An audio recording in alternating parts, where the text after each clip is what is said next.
ಹಾಗಾದ್ರೆ ಎಲ್ರಿಗೂ ನಮಸ್ಕಾರ. ಸೊ ಬಿಗ್ ಬಾಸ್ನ ನಿನ್ನೆ ಒಂದು ಎಪಿಸೋಡ್ ಯಾವ ರೀತಿ ನಡೀತು ಅಂತ ಕಮೆಂಟ್ ಬಾಕ್ಸಲ್ಲಿ ತಿಳಿಸಿ. ಆ್ಯಂಡ್ ನಿನ್ನೆ ಎಪಿಸೋಡಲ್ಲಿ ಮೊನ್ನೆ ಅಂದರೆ ಸೂಪರ್ ಸಂಡೇ ಸುದೀಪ ಎಪಿಸೋಡ್ನ ಲಾಸ್ಟ್ ಕೆಲವು ಅಂದರೆ ತುಣುಕುಗಳನ್ನು ಕೂಡ ಹಾಕಿದ್ರು. ಸೊ ಅದನ್ನು ಏನಕ್ಕೆ ಡ್ರ್ಯಾಗ್ ಮಾಡಿದ್ರು ಅಂತಲೇ ಅರ್ಥ ಆಗಲಿಲ್ಲ.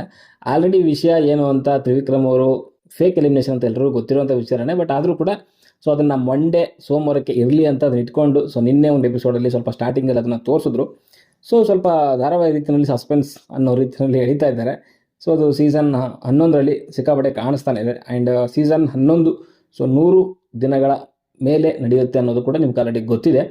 ಇನ್ನೊಂದು ಎಪಿಸೋಡ್ ಶುರುವಾಗಿರುವಂಥದ್ದು ನಿಮ್ಗೆ ಆಲ್ರೆಡಿ ಗೊತ್ತಿದೆ. ಭಾನುವಾರದ ಎಪಿಸೋಡಲ್ಲಿ ಎಂಡಲ್ಲಿ ತ್ರಿವಿಕ್ರಮ್ ಅವ್ರನ್ನ ಎಲಿಮಿನೇಟ್ ಮಾಡ್ತಾರೆ, ಅಂದರೆ ಫೇಕ್ ಎಲಿಮಿನೇಟ್ ಮಾಡ್ತಾರೆ. ಗೇಟ್ ಎಲ್ಲ ಕ್ಲೋಸ್ ಆಗುತ್ತೆ, ಎಲ್ಲನೂ ಆಗುತ್ತೆ. ಆ್ಯಂಡ್ ಅದಾದಮೇಲೆ ಏನಾಗುತ್ತೆ ಅನ್ನೋದು ನಿನ್ನೆ ಒಂದು ಎಪಿಸೋಡಲ್ಲಿ ಶುರು ಆಗುತ್ತೆ. ಅಲ್ಲಿ ಅವ್ರು ಎಲಿಮಿನೇಷನ್ ಆಗಿದ್ದಕ್ಕೆ ಅಲ್ಲೆಲ್ಲರೂ ಸ್ವಲ್ಪ ಬೇಜಾರು ಮಾಡ್ಕೊತಾರೆ. ಅದರಲ್ಲೂ ಮುಖ್ಯವಾಗಿ ಅಲ್ಲಿ ಭವ್ಯ ಅವರು ತುಂಬ ಬೇಜಾರು ಮಾಡ್ಕೊತಾರೆ. ಆ್ಯಂಡ್ ಮಂಜು ಮತ್ತು ರಜತ್ ಅವರು ಡಿಸ್ಕಷನ್ ಮಾಡ್ತಿರ್ತಾರೆ. ಮಂಜು ಹೇಳ್ತಿರ್ತಾರೆ, ಅಂದರೆ ನಾನು ಲಿಟ್ರಲಿ ಹಿಂಗೆ ಒಂದು ರೀತಿ ಹೊಡೆಯೋಕ್ಕೆ ಹೋದೆ ಅವನಿಗೆ, ಅವನೇ ನಾಮಿನೇಟ್ ಮಾಡ್ಕೊಂಡಿದ್ದಕ್ಕೆ ಅನ್ನೋ ರೀತಿಯ ಕೆಲವೊಂದು ಮಾತುಗಳು ಬಂತು. ಆ್ಯಂಡ್ ಇನ್ನು ಕೆಲವರೆಲ್ಲ ತಮ್ಮದೇ ಆದಂಥ ಒಂದು ಬೇಜಾರನ್ನು ವ್ಯಕ್ತಪಡಿಸ್ತಾ ಇದ್ರು. ಆ್ಯಂಡ್ ರಜತ್ ಹೇಳ್ತಿರುವಂಥದ್ದು ಅವನು ಹೋಗೋ ಕ್ಯಾಂಡಿಡೇಟ್ ಅಲ್ಲ, ಡಿಸರ್ವಿಂಗ್ ಕ್ಯಾಂಡಿಡೇಟು, ಡಿಸರ್ವಿಂಗ್ ಇಲ್ಲದೆ ಇರೋರಿಗೆಲ್ಲ ಮನೆ ಒಳಗಡೆ ಇದ್ದಾರೆ, ಬಟ್ ಡಿಸರ್ವ್ ಇರೋನು ಆಚೆ ಹೋದ್ನು ಅನ್ನೋ ಒಂದು ಬೇಜಾರು ವ್ಯಕ್ತಪಡಿಸೋಷ್ಟೊತ್ತಿಗೆ ಟಿ ವಿನಲ್ಲಿ ಕಿಚ್ಚ ಸುದೀಪ್ ಸರ್ ಅವರ ಎಂಟ್ರಿ ಆಗುತ್ತೆ. ಎಂಟ್ರಿ ಆಗಿದ ತಕ್ಷಣವೇ ಮನೆಯವ್ರಿಗೆ ಎಲ್ರಿಗೂ ಕೇಳ್ತಾರೆ, ಯಾಕೆ ಎಲ್ಲರೂ ಬೇಜಾರಾಗಿದ್ದೀರಾ ಅಂತ ಕೇಳಿದಾಗ ಅದರಲ್ಲೂ ಮುಖ್ಯವಾಗಿ ಭವ್ಯ ಅವರು ಕೇಳ್ತಾರೆ, ಕ್ರೈಮ್ ಬೇಬಿ ಯಾಕೆ ಹೇಳ್ತಿದ್ಯಾ ಅಂತಂದಾಗ. ಬಟ್ ಅವರೊಂದು ರೀತಿಯಲ್ಲಿ ಡಿಸರ್ವಿಂಗ್ ಕ್ಯಾಂಡಿಡೇಟು, ಹಾಗೆ ಹೀಗೆ ಅವ್ರದ್ದು ಕೆಲವೊಂದು ಆಸೆಗಳಿತ್ತು, ಅದು ಇದೆಲ್ಲ ಹೇಳಿದಾಗ ಸುದೀಪ್ ಸರ್ ಹೇಳಿದಂಥದ್ದು, ನೀವು ಯಾರು ಡಿಸೈಡ್ ಮಾಡಿಕ್ಕೆ ಡಿಸರ್ವಿಂಗ್ ಅಂತ, ಜನ ಇದ್ದಾರೆ, ಜನ ನೋಡ್ಕೊತಾರೆ ಅಂತ ಮಾತುಗಳು ಬಂತು. ಬಟ್ ಏನೂ ಮಾಡ್ಲಿಕ್ಕೆ ಆಗಲ್ಲ. ಅವ್ರದ್ದು ಏನೋ ಒಂದು ಬಾಂಡಿಂಗ್ ಇದೆ. ಹತ್ತತ್ರ ಒಂದು 2.5 ತಿಂಗಳದು. ಅದೇ ಒಂದು ಬಾಂಡಿಂಗಲ್ಲಿ ಕೆಲವೊಂದು ಮಾತುಗಳು ಬಂತು. ಇನ್ನು ಕೆಲವರಿಗೆ ಮನಸ್ಸಲ್ಲೇ ಖುಷಿಯಾಗಿರುತ್ತೆ, ಬಟ್ ಹೇಳ್ಕೊಳ್ಳಲ್ಲ ಅಷ್ಟೇ. ಓಕೆ, ಅದನ್ನು ಸುದೀಪ್ ಸರ್ ಕೂಡ ಹೇಳಿದ್ರು. ಮೊನ್ನೆ ಕೆಲವರಿಗೆಲ್ಲ ಖುಷಿಯಾಗಿದೆ, ಬಟ್ ಅವ್ರನ್ನ ಹೇಳ್ಕೊತಿಲ್ಲ ಅನ್ನೋ ಮಾತುಗಳನ್ನು. ಆ್ಯಂಡ್ ಅಲ್ಲಿಗೆ ಸುದೀಪ್ ಸರ್ ಕೆಲವೊಂದು ಮಾತುಗಳು ಹೇಳ್ತಾರೆ. ಆ್ಯಂಡ್ ಒಂದು ಚಟುವಟಿಕೆ ಅವ್ರಿಗೆ ಕೊಡ್ತಾರೆ, ಏನಂತಂದರೆ ಇವಾಗ ತ್ರಿವಿಕ್ರಮ್ ಅವರು ಅಂದರೆ ಎಲಿಮಿನೇಟ್ ಆಗಿಲ್ಲ, ನಾವು ಯಾಕಂದರೆ ವೋಟಿಂಗ್ ಲೈನ್ಸೇ ಓಪನ್ ಮಾಡಿರಲಿಲ್ಲ. ಸ್ವಲ್ಪ ಬಿಸಿ ಮುಟ್ಟಿಸ್ಬೇಕಾಗಿತ್ತು. ಅದಕ್ಕೋಸ್ಕರ ಈ ಒಂದು ಫೇಕ್ ಎಲಿಮಿನೇಷನ್ ಅಂತ ಹೇಳಿದಾದ್ಮೇಲೆ ಇವಾಗ ತ್ರಿವಿಕ್ರಮ್ ಅವರು ಮನೆ ಒಳಗಡೆಗೆ ಬರ್ತಾರೆ, ಯಾರೂ ಕೂಡ ಮಾತಾಡೋ ಹಾಗಿಲ್ಲ ಅಂತ ಒಂದು ಚಟುವಟಿಕೆ ಕೊಡ್ತಾರೆ. ಅದೇ ರೀತಿಯಲ್ಲಿ ತ್ರಿವಿಕ್ರಮ್ ಅವರು ಮನೆ ಒಳಗಡೆಗೆ ಎಂಟ್ರಿ ಆಗ್ತಾರೆ, ಯಾರೂ ಕೂಡ ಮಾತಾಡಲ್ಲ. ತ್ರಿವಿಕ್ರಮ್ ಎಲ್ಲರ ಹತ್ರ ಕೂಡ ಹೋಗಿ ಮಾತಾಡಿಸ್ತಾರೆ. ಯಾರೂ ಕೂಡ ಮಾತಾಡೋದಿಲ್ಲ.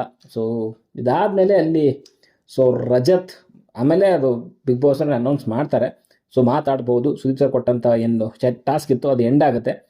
ಅಲ್ಲಿಂದ ಎಲ್ಲರೂ ಕೂಡ ಮಾತಾಡೋಕ್ಕೆ ಸ್ಟಾರ್ಟ್ ಮಾಡ್ತಾರೆ. ಅಲ್ಲಿ ರಜತ್ ಆ್ಯಂಡ್ ತ್ರಿವಿಕ್ರಮ್ ಅವರು ಭವ್ಯ ಅವರಿಗೆ ಸ್ವಲ್ಪ ರೇಗಿಸ್ತಿರ್ತಾರೆ, ಏನೋ ಒಂದು ಇಟ್ಕೊಂಡು. ಅದಾದಮೇಲೆ ಅಲ್ಲಿ ಕೆಲವೊಂದು ಮಾತುಕತೆಗಳು ನಡೀತೆ. ಆ್ಯಂಡ್ ಸ್ವಲ್ಪ ಬೇಜಾರು ಮಾಡ್ಕೊಂಡಿರ್ತಾರೆ ರಜತ್ ಆ್ಯಂಡ್ ನಮ್ಮ ತ್ರಿವಿಕ್ರಮ್ ಮೇಲೆ ಭವ್ಯ ಅವರು. ಇದಾದಮೇಲೆ ಒಂದು ಚಟುವಟಿಕೆ ಬರುತ್ತೆ. ಅಲ್ಲಿ ಸ್ಪೆಷಲ್ ಕಾಫಿ ಚೆಲ್ಲಿ ಎಚ್ಚೆತ್ಕೊಳ್ಳಿ ಎಚ್ಚೆತ್ಕೊಳ್ಳಿಕ್ಕೆ ಹೇಳುವಂಥದ್ದು ಸ್ಪೆಷಲ್ ಕಾಫಿ ಅಂತೆ. ಅದು ಯಾವ ಸ್ಪೆಷಲ್ ಕಾಫಿನೋ ಏನೋ ಅಂತ ಗೊತ್ತಿಲ್ಲ ನನಗೆ.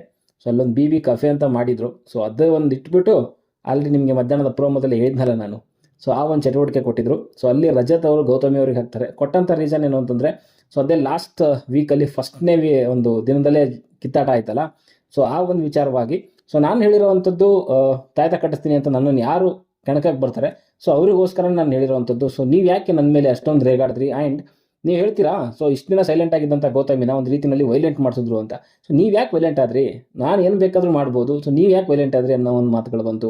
ಆ್ಯಂಡ್ ನೀವೆಲ್ಲಿ ಎಲ್ಲರೂ ಕೂಡ ವೀಕ್ ಅಂತ ಎಲ್ಲೂ ಹೇಳಿಲ್ಲ, ಆದರೂ ಕೂಡ ನೀವು ಯಾಕೆ ನಮ್ಮ ಮೇಲೆ ಅಷ್ಟೊಂದು ಕೂಗಾಡಿದ್ರಿ?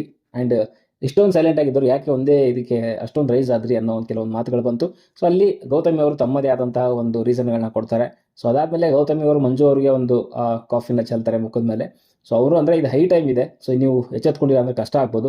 ನಿಮ್ಮ ಹಳೆ ಆಟನ ಮತ್ತೆ ಶುರು ಮಾಡಿ ಅಂತ ಒಂದು ರೀಸನ್ ಕೊಡ್ತಾರೆ. ಆ್ಯಂಡ್ ಐಶ್ವರ್ಯ ಅವರು ಚೈತ್ರ ಅವ್ರಿಗೆ, ಯಪ್ಪ ದೇವ್ರೆ, ಇವರಿಬ್ಬರ ಮಧ್ಯೆ ಅಂತ ಕಿತ್ತಾಟ ಆಯಿತು ಕೇಳಲೇಬೇಡಿ. ಯಾವ ಮಟ್ಟಿಗೆ ಅಂತಂದರೆ ಚೈತ್ರ ಕೂಗಾಡ್ತಿದ್ದಾಳೆ, ಅವಳು ಇಲ್ಲಿ ಏನಂತಾರೆ ಅದಕ್ಕೆ, ಕುತ್ತಿಗೆಯಲ್ಲಿರುವಂಥ ನರಗಳೆಲ್ಲ ಎದ್ದು ಕಾಣಿಸ್ತಿದ್ದಾವೆ. ಆ ಒಂದು ಮಟ್ಟಿಗೆ ನರಗಳೆಲ್ಲನೂ ಎದ್ದು ಕಾಣೋ ರೀತಿಯಲ್ಲಿ ಆ ಒಂದು ರೇಂಜ್ಗೆ ಕಿರ್ಚಾಡ್ತಿದ್ದಾರೆ. ಆ್ಯಂಡ್ ಅಲ್ಲಿ ಐಶ್ವರ್ಯನೂ ಅಷ್ಟೇ, ಅವರೂ ಬಿಡ್ತಿಲ್ಲ, ಈ ಒಮ್ಮನೂ ಬಿಡ್ತಿಲ್ಲ.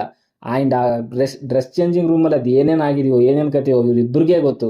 ಯಾರು ಸುಳ್ಳು ಹೇಳ್ತಿದ್ದಾರೋ ಯಾರು ನಿಜ ಹೇಳ್ತಿದ್ದಾರೋ ಬಿಗ್ ಬಾಸ್ಗೂ ಅದು ಕಂಡುಹಿಡಿಯೋಕ್ಕೆ ಕಷ್ಟ ಅಂತ ನನಗನ್ಸುತ್ತೆ. ಯಾಕಂತಂದರೆ ಅಲ್ಲಿ ಆಗಿರೋವಂಥದ್ದು ಇವರು ಇಬ್ಬರು ಒಂದು ರೀತಿಯಲ್ಲಿ ಸತ್ಯದ ಒಂದು ತಲೆ ಮೇಲೆ ಹೊಡೆದೋ ರೀತಿಯಲ್ಲಿ ಮಾತುಗಳು ಹೇಳ್ತಿದ್ದಾರೆ. ಬಟ್ ಅದು ಯಾವ್ದು ಸತ್ಯ ಯಾವ್ದು ಸುಳ್ಳು ಅಂತ ಗೊತ್ತಿಲ್ಲ. ಬಟ್ ಅಲ್ಲಿ ಭವ್ಯ ಬರಬೇಕಾಯ್ತು ಇವ್ರ ಮೂರು ಮಧ್ಯೆ ನಡೀತಿರುವಂಥ ಒಂದು ಜಗಳನ ಬಿಡಿಸೋಕ್ಕೋಸ್ಕರ. ಆ ಒಂದು ಮಟ್ಟಿಗೆ ಕಿರ್ಚಾಟನ ಅಲ್ಲಿ ಎಲ್ರಿಗೂ ಒಂದು ರೀತಿಯಲ್ಲಿ ತಲೆ ಚಿಟ್ಟಿಡ್ದಂಗೆ ಆಗಿರುತ್ತೆ ನನ್ನ ಪ್ರಕಾರ. ಯಾಕಂತಂದರೆ ಆ ಒಂದು ಮಟ್ಟಿಗೆ ಆಯಿತು. ಅವರಿಬ್ಬರದು ವಾದ ವಿವಾದ ಮುಗಿದಾದ್ಮೇಲೆ ಎಲ್ರಿಗೂ ಒಂದು ಇದನ್ನು ಸಮಾಧಾನ ಆಯಿತು. ಬಟ್ ಆದರೂ ಕೂಡ ಒಂದು ಭಯ, ಯಾಕಂದರೆ ಇನ್ನೂ ಒಂದು ಚೈತ್ರ ಅವರು ಕಾಫಿ ಚೆಲ್ಲೋದೈತೆ. ಸೊ ಅದು ಐಶ್ವರ್ಯಗಂತ ಎಲ್ರಿಗೂ ಗೊತ್ತಿರೋವಂಥದ್ದೇ. ಸೊ ಇದಾದಮೇಲೆ ಅಲ್ಲಿ ಮಂಜು ಅವರು ಚೈತ್ರ ಅವ್ರಿಗೆ ಮಾಡ್ತಾರೆ. ಆ್ಯಂಡ್ ಊಟ ಮಾಡಲಿಕ್ಕೆ ಏನು ಪ್ರಾಬ್ಲಮ್ ನಿಮಗೆ, ಆ ಕಳಪೆ ಅಂತ ಬಂದರೆ ಉತ್ತಮ ಅಂತ ಏನು ಡಿಸ್ಕಷನ್ ಬರುತ್ತೆ. ಸೊ ಆ ಟೈಮಲ್ಲಿ ಒಂದು ರೀತಿಯಲ್ಲಿ ಹಾಸ್ಪಿಟಲ್ಗೆ ಹೋಗ್ತೀರಾ, ಅದನ್ನ ಯಾಕೆ ಮಾಡ್ತೀರಾ ನೀವು? ಕರೆಕ್ಟಾಗಿ ಊಟ ಮಾಡ್ಕೊಂಡು ಟಾಸ್ಕ್ ಆಡ್ಕೊಂಡಿದ್ರೆ ಏನು ಪ್ರಾಬ್ಲಮ್ ನಿಮಗೆ ಅನ್ನೋ ರೀತಿಯಲ್ಲಿ ಸೊ ಒಂದು ರೀಸನ್ನ ಕೊಟ್ಟು ಒಂದು ಎಚ್ಚೆತ್ಕೊಳ್ಳಿ ಅಂತ ಹೇಳಿ ಅಲ್ಲಿಗೆ ಅದನ್ನ ಮುಗಿಸ್ತಾರೆ. ಆ್ಯಂಡ್ ಮೋಕ್ಷಿತ್ ಅವರು ಮಂಜು ಅವ್ರಿಗೆ ಕೊಡ್ತಾರೆ. ಸೊ ರಾಜನ್ ಟಾಸ್ಕ್ ಆದಾದ್ಮೇಲೆ ಸೊ ನೀವು ಮುಂಚೆ ಮಾಡಿದಂತಹ ಒಂದು ಮಂಜಣ್ಣ ಕಾಣಿಸ್ತಾ ಇಲ್ಲ, ಸೊ ಹಳೆ ಮಂಜಣ್ಣ ಬೇಕು, ಸೊ ನಿಮ್ಮ ಆಟನ ನೀವು ಆಡಿ ಅನ್ನೋ ಒಂದು ರೀಸನ್ನ ಕೊಟ್ಟು ಸೊ ಅವರು ಬೇರೆ ಕಾಫಿನ ಚೆಲ್ತಾರೆ. ಸೊ ಇದಾದ್ಮೇಲೆ ಇಲ್ಲಿ ಹನುಮಂತ ಚೈತ್ರ ಅವ್ರ ಮೇಲೆ ಒಂದು ಕಾಫಿನ ಹಾಕಿ, ಸೊ ನಿನ್ನ ತಪ್ಪನ್ನು ನೀನು ಒಪ್ಕೊಳ್ಳೋದಿಲ್ಲ, ನಿನ್ನ ತಪ್ಪನ್ನು ನೀವು ಒಪ್ಕೊಂಡ್ರೆ ಇನ್ನೂ ದೊಡ್ಡ ಮನುಷ್ಯಳಾಗ್ತೀಯಾ, ಸೊ ಅದನ್ನು ಒಪ್ಕೋ ಅನ್ನೋ ಒಂದು ರೀಸನ್ನ ಕೊಟ್ಟು ಸೊ ಹನುಮಂತ ಚೈತ್ರ ಅವ್ರ ಮೇಲೆ ಕಾಫಿನ ಚೆಲ್ತಾರೆ. ಆ್ಯಂಡ್ ತ್ರಿವಿಕ್ರಮ್ ಅವರು ಮೋಕ್ಷಿತ್ ಅವ್ರ ಮೇಲೆ ಕಾಫಿ ಚೆಲ್ಲಿ, ಸೊ ನಿಮಗೆ ಪೊಟೆನ್ಷಿಯಲ್ ಇದೆ, ಸೊ ಇವಾಗ ಇನ್ನೇನು ಫಿನಾಲೆ ಹತ್ರ ಬರ್ತಾ ಇದೆ, ಸೊ ಅದನ್ನು ನೀವು ಇನ್ನೂ ಓಪನ್ ಅಪ್ ಆಗಿ ಸೊ ನಿಮ್ಮ ಪೊಟೆನ್ಷಿಯಲ್ ಇರೋದನ್ನು ಅದನ್ನು ತೋರಿಸ್ಬೇಕು ಅನ್ನೋ ರೀತಿಯಲ್ಲಿ ರೀಸನ್ನ ಕೊಟ್ಟು ಮೋಕ್ಷಿತ್ ಅವ್ರ ಮೇಲೆ ಸೊ ಕಾಫಿನ ಚೆಲ್ತಾರೆ. ಆ್ಯಂಡ್ ಧನರಾಜ್ ಅವರು ಹನುಮಂತನ ಮೇಲೆ ಒಂದು ಕಾಫಿನ ಚೆಲ್ತಾರೆ. ಸೊ ನೀವು ಲಾಸ್ಟ್ ವೀಕಲ್ಲಿ ನೋಡಿದ್ರೆ ತುಂಬ ಬುದ್ಧಿವಂತ ಅನ್ನೋ ರೀತಿಯಲ್ಲಿ ಟೈಟಲ್ನ ಪಡ್ಕೊಂಡಿದ್ದೀರಿ ಸುದೀಪ್ ಸರ್ ಕಡೆಯಿಂದ. ಬಟ್ ಇವಾಗ ಲಾಸ್ಟ್ ವಾರದಲ್ಲಿ ನೋಡಿದ್ರೆ ಎಲ್ಲೋ ಅದು ಕಾಣಿಸ್ತಾ ಇಲ್ಲ, ನಿಮ್ಮ ಆಟ ಇನ್ನೂ ತುಂಬ ಬೇಕಾಗುತ್ತೆ. ಆಮೇಲೆ ಅವಾಗ ನೀವು ಹೋಗ್ತೀನಿ ಅಂತ ಹೇಳ್ತಾ ಇರ್ತೀರ, ಬಟ್ ನಿಮಗೆ ಜನಗಳು ತುಂಬ ಹೆಚ್ಚಿನ ಓಟ್ಗಳಿಂದ ಸೇವ್ ಮಾಡ್ತಿದ್ದಾರೆ. ಅದಕ್ಕೋಸ್ಕರ ನೀವು ಆ ಥರದ ಮಾತುಗಳು ಆಡಬೇಡಿ ಅನ್ನೋ ಒಂದು ರೀಸನ್ನ ಕೊಟ್ಟು ಸೊ ಅಲ್ಲಿ ಅವ್ರ ಮೇಲೆ ಕಾಫಿನ ಚೆಲ್ತಾರೆ. ಆ್ಯಂಡ್ ಭವ್ಯ ಅವರು ಸೊ ಐಶ್ವರ್ಯ ಅವ್ರನ್ನ ಮೇಲೆ ಒಂದು ರೀತಿಯಲ್ಲಿ ಕಾಫಿನ ಚೆಲ್ಲಿ ರೀಸನ್ ಕೊಡ್ತಾರೆ. ನೀವು ಮೊದಲು ಒಂದು ರೀತಿಯಲ್ಲಿ ಬಾಂಬ್ ರೀತಿಯಲ್ಲಿದ್ದಿರಿ, ಸೊ ಇವಾಗ ಎಲ್ಲೋ ಸ್ವಲ್ಪ ಡಲ್ ಆಗಿದ್ದೀರಾ, ಸೊ ಇನ್ನೂ ಚೆನ್ನಾಗಿ ಆಡಬೇಕು ಅನ್ನೋ ಒಂದು ರೀಸನ್ನ ಕೊಡ್ತಾರೆ. ಆ್ಯಂಡ್ ಚೈತ್ರ ಅವರು ಮತ್ತೆ ಐಶ್ವರ್ಯ ಅವ್ರಿಗೆ ಕೊನೆಯದಾಗಿ ಚೈತ್ರ ಅವರು ಐಶ್ವರ್ಯ ಅವರು ಇದ್ರ ಮುಖದ ಮೇಲೆ ಕಾಫಿ ಚೆಲ್ಲಿ, ಸೊ ನಾನು ಯಾಕೆ ಒಂದು ರೀತಿಯಲ್ಲಿ ಬಲಿಕ ಬಕ್ರ ಮಾಡಿಬಿಟ್ರಿ ನನ್ನ ಅನ್ನೋ ರೀತಿಯಲ್ಲಿ ಮಾತುಗಳಾಡ್ತಾರೆ. ಅಂದರೆ ಅದೇ ರೀಸನ್, ಚೈತ್ರ ಅವ್ರ ಮೇಲೆ ಎತ್ತಾಕ್ತಿದ್ರಲ್ಲ ಇವರು ಯಾರು ಐಶ್ವರ್ಯ ಅವರು, ಸೊ ಆ ಟಾರ್ಗೆಟ್ ನಾಮಿನೇಷನ್ ಅನ್ನೋವಂಥದ್ದು. ಸೊ ಅದಕ್ಕೋಸ್ಕರ ನನ್ನ ಒಂದು ರೀತಿಯಲ್ಲಿ ಬಲಿಕ ಬಕ್ರ ಮಾಡಿಬಿಟ್ರಿ ನೀವು ಅನ್ನೋ ಒಂದು ಮಾತುಗಳು ಬಂತು. ಆ್ಯಂಡ್ ಅಲ್ಲಿ ಮತ್ತೆ ತಿರ್ಗಾ ಕಿರುಚಾಟ ಅದು ಇದು ಆಗೋಯ್ತು. ಇಷ್ಟರಲ್ಲಿ ನನಗೆ ಅನಿಸಿರುವಂಥದ್ದು ಚಟುವಟಿಕೆನ ಅವಶ್ಯಕತೆ ಇತ್ತು, ಬಟ್ ಕೆಲವೊಂದು ಅಲ್ಲಿ ಸೀರಿಯಸ್ನೆಸ್ ಇರಲಿಲ್ಲ. ಆ್ಯಂಡ್ ಈ ಕಾಫಿ ಚೆಲ್ಲುವಂಥದ್ದು, ಅದ್ಯಾವುದೋ ಸ್ಪೆಷಲ್ ಕಾಫಿ ಇಂಥದ್ದೆಲ್ಲನೂ ಅವಶ್ಯಕತೆ ಇರಲಿಲ್ಲ ನನಗನ್ಸುತ್ತೆ. ಯಾಕಂದರೆ ಇವಾಗ ಆಲ್ರೆಡಿ ಇನ್ನೇನು ಕ್ಲೈಮ್ಯಾಕ್ಸ್ ಅಂತಕ್ಕೆ ಬಂದಿದೆ ಸೊ ಬಿಗ್ ಬಾಸ್ ಅನ್ನೋದು. ಸೊ ಇಲ್ಲಿ ಸ್ವಲ್ಪ ಹಾನೆಸ್ಟ್ ಆಗಿರ್ಬೇಕು ಎಲ್ಲರೂ ಕೂಡ.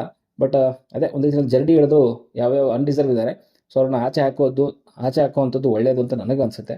ಸೊ ನೋಡ್ಬೇಕೇನಾಗುತ್ತೆ ಅಂತ. ಸೊ ಇದಾದಮೇಲೆ ಅಲ್ಲಿ Rajat and Chaitra discussion, so ಅಲ್ಲಿ ಸ್ವಲ್ಪ ಫನ್ನಾಗಿ ಮಾಡ್ತಿರ್ತಾರೆ ರಜತ್ ಅವರು.